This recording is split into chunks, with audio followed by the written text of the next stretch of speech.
Hey everyone, welcome back to the channel. I'm James Williams, and today we're diving into one of the hottest debates in real estate, REITs versus rental properties. Which one puts more cash in your pocket? Which one builds more wealth over time? And which one fits you best? We're not keeping this surface level. We're going deep. Real numbers, real returns, and real risks. So grab your coffee. This video might change the way you think about real estate forever. Let's start with the basics. What exactly is a REIT? REIT stands for Real Estate Investment Trust. It's a company that owns or finances income-producing properties. That could be apartments, malls, offices, warehouses, even hospitals.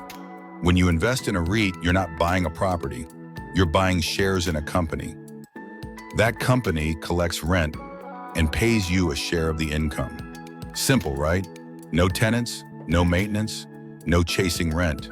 You don't fix anything, you don't manage anyone, you don't need to know plumbing, you just invest and collect dividends. REITs are fully passive. You can buy and sell them like stocks, instantly, no realtor, no paperwork, no closing day.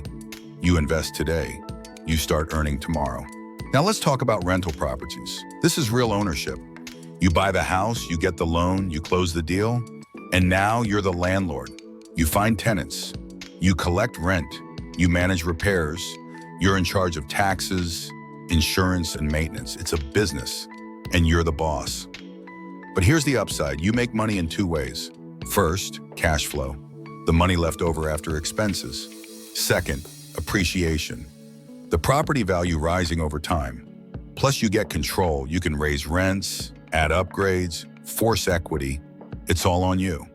Now let's compare both options with a real example.